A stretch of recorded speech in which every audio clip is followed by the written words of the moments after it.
mom, sister, daughter, grandma, great-grandma, aunt, niece, cousin, nurse, friend. These are just some of the things that my great-grandma Rita was to the people around her.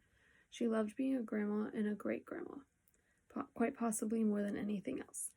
I remember when I was young and she would babysit me on Thursdays.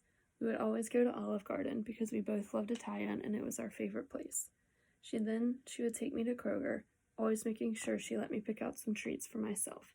When we got back home, she would make me unload the groceries. I could still remember complaining and hearing her say, "Hard work won't hurt you." Grandma Rita installed many values in all of us. She volunteered at church weekly, always so proud of her Catholic faith. She taught us all how to cook and bake.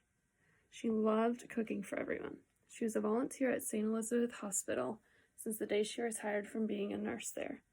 She would cook a meal for the nurses on a different floor and bring it to them. She loved eating lunch with them and exchanging stories.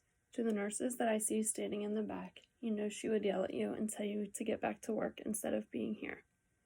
She hated raising a fuss. She hated asking for help and never wanted the attention on her. It's probably why she drove until she was 89. I guess she just couldn't miss playing cards on Wednesdays with her friends. One thing that Grandma loved doing more than anything with her family was the Christmas season. She loved Christmas more than any other time of the year. It sure will be different this year, without her hosting the cookie exchange. Each year, all her kids, grandkids, and great-grandkids would go to her house, most of the time about 10 or so days before Christmas. We'd start around 8 a.m. making Christmas cookies and other treats. Sometimes we would go till 8 or 9 at night, but she absolutely loved it. I know we will all miss her yelling at my mom for not putting enough chocolate chips in her cookies, or correcting anyone who yelled at her grandkids. My favorite Christmas memory, and I know it's many of ours, is when we would rent a bus or a van and drive around, all looking at Christmas lights together. Man, she loves spending time with her family. When Grandma's heart started failing her and she was in the hospital, I will always remember what she said to me. She told me, "Don't be sad that I'm gone. You'll always see me through the butterflies in the summer and the Christmas lights in the winter."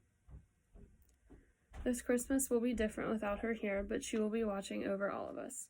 She was always so proud of all of us, family, friends, and the nurses she knew. There will forever be a hole in our hearts, and we'll miss her more than we could ever imagine.